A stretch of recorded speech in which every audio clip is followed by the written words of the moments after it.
अस्सलाम वालेकुम, मैं हूं सलमान चीमा और आप देख रहे हैं चीमा व्लॉग्स। इस वीडियो में हम बात करेंगे दुनिया के number 1 batsman king Babar Azam के ऊपर। आज थोड़ी सी उनकी अचीवमेंट्स के ऊपर नज़र डालते हैं कि उन्होंने अभी तक इतने मुख्तसर से कैरियर के अंदर क्या कुछ अचीव कर लिया। एक बच्चा जिसने बॉल बॉय की हैसियत से अपने सफ़र का आगाज़ किया और आज वो दुनिया के नंबर 1 बैट्समैन है। नाम है उनका बाबर आजम। आज हम उनके हवाले से थोड़ी सी बात करते हैं, जो अभी तक उनके कैरियर के अंदर आई हैं उनको ज़रा देखते हैं। तो आइए शुरू करते हैं। बाबर आजम 5 मई 2014 को पाकिस्तान के कैंप के साथ उन्होंने ज्वाइन किया और ठीक एक साल के बाद 31 मई 2015 को उनका ओडीआई डेब्यू होता है और पहले ही मैच में जिम्बाब्वे के खिलाफ बाबर आजम ने अपना नाम अनाउंस कर दिया कि जी मैं आ गया हूँ, और पहले मैच में उन्होंने 50 किए। बाबर आजम ने अपना टेस्ट का डेब्यू 13 अक्टूबर 2016 को किया और इनका टी20 डेब्यू हुआ 7 सितंबर 2016 को इंग्लैंड के खिलाफ। बाबर आजम ने वनडे क्रिकेट में अपने नाम बहुत सारे इनामात किए हैं, लेकिन अगर हम इनकी कुछ चीज़ों के ऊपर नज़र डालें, जैसे कि तेज़ तरीन 1000 रन में बाबर आजम का 8वां नंबर है और बाबर आजम ने सिर्फ 21 इनिंग्स के अंदर इस माइलस्टोन को अचीव किया। तेज़ तरीन 2000 की बात करें तो उसमें बाबर आजम नंबर 4 पे आए, उसमें बाबर आजम ने सिर्फ 45 इनिंग्स में इसको अचीव किया। इसी तरह तेज़ तरीन 3000 में बाबर आजम फिर नंबर 4 पे थे।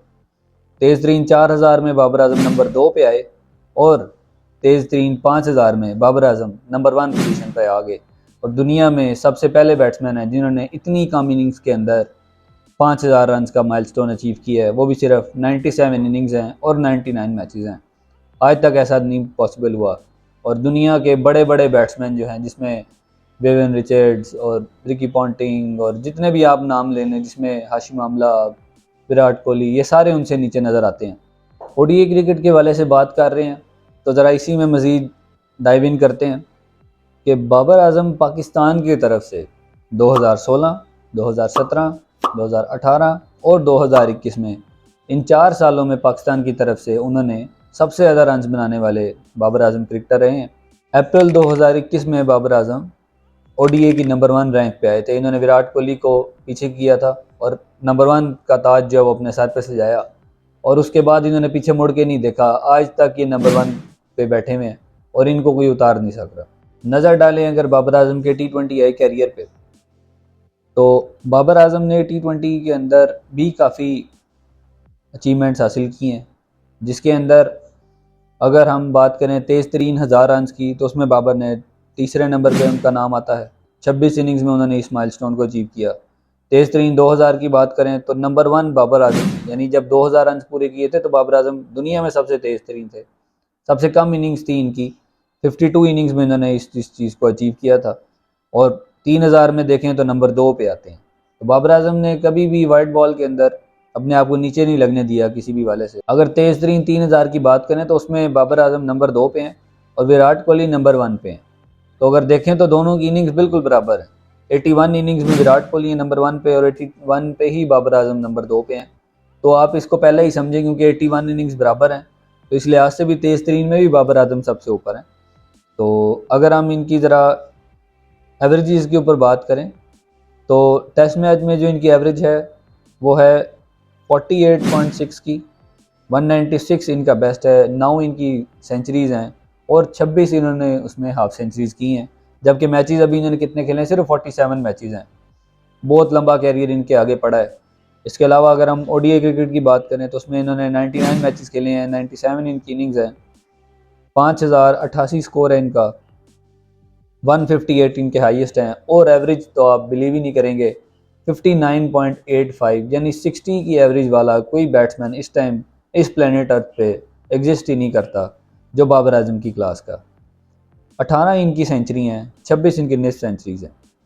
इसके अलावा अगर टी20 में देखें तो 104 टी20 आईज में 122 इनका बेस्ट है, 41.48 की इनकी एवरेज है, 3 सेंचुरीज और 30 इनकी हाफ सेंचुरीज हैं।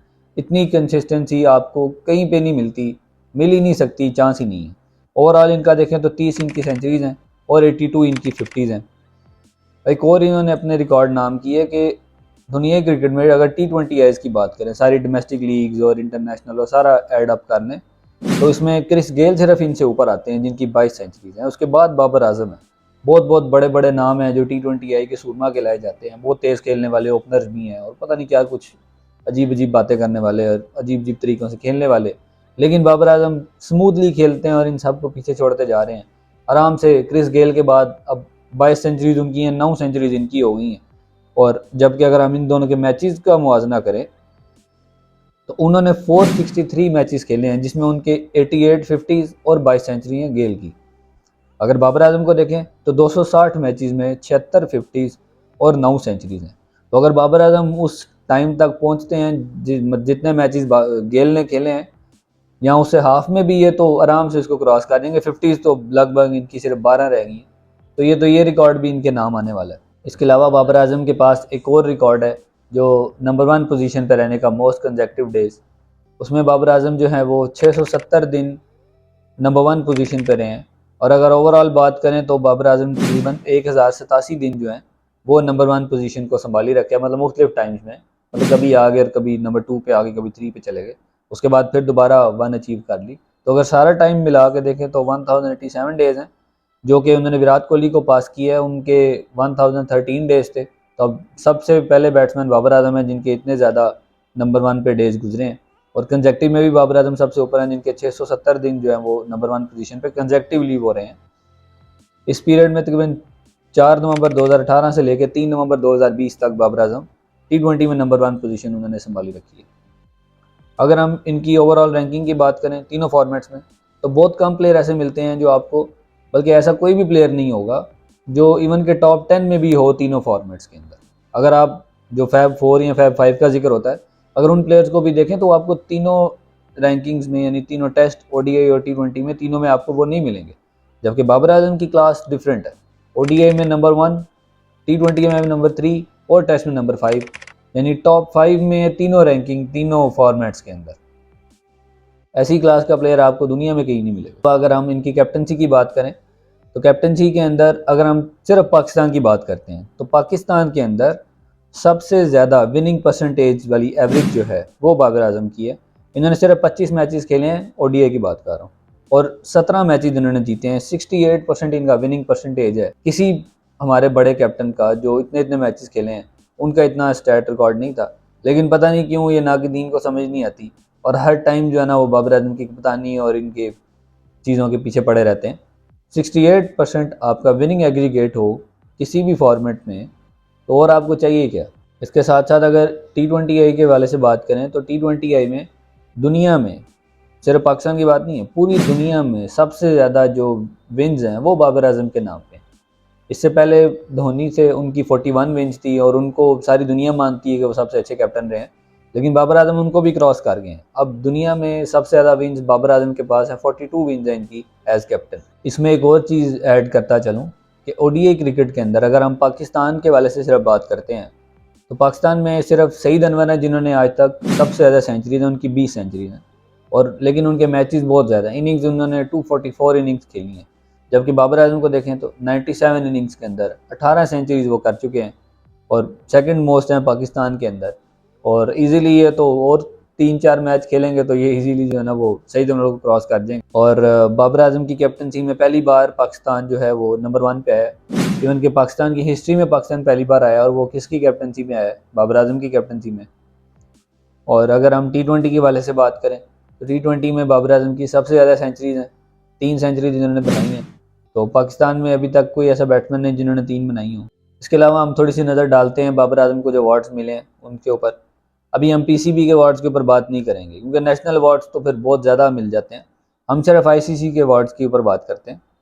तो अगर सबसे पहले देखें तो इनको 2017 में ODI team of the year में इनको नॉमिनेट किया गया, मतलब ODI team of the year में ये आए 2017 में।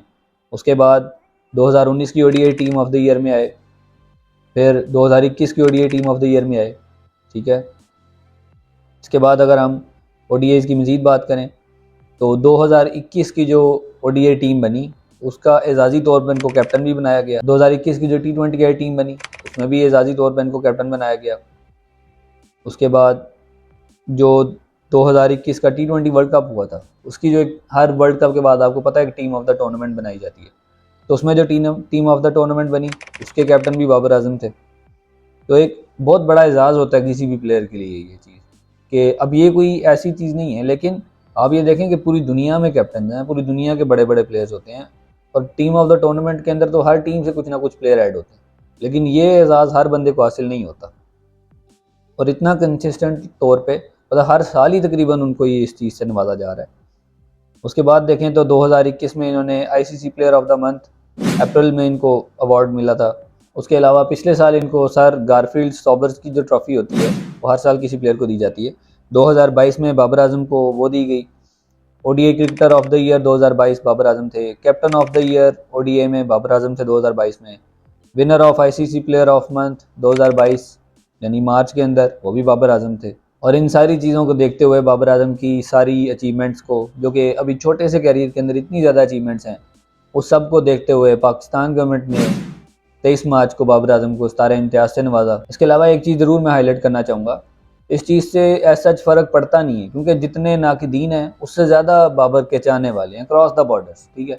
तो जो नाक़दीन हैं उनके जो भी मिशन है वो लगे रहें, उनको पता है वो कामयाब नहीं होंगे, ठीक है, और सारी दुनिया को पता है वो कामयाब नहीं होंगे, लेकिन हम अपनी तरफ से थोड़ी सी एफर्ट उनके लिए कर देते हैं जिनको इस चीज़ पे सब्र नहीं आ रहा। अगर बाबर आजम का आप ओवरऑल स्टैट्स देखें, क्योंकि लोग उनको जिम्बाबर कहते हैं, तो अब आपको मैं बताता हूँ कि वो जिम्बाबर हैं या नहीं है, आप खुद डिसाइड कीजिएगा इसके बाद। अब हम ओपोनेंट बाय ओपोनेंट डिस्कस करते हैं कि बाबर आजम ने मुख्तलिफ ओपोनेंट्स के खिलाफ ओडीआईज़ के अंदर क्या अचीव किया और उनकी कितनी एवरेजेस हैं।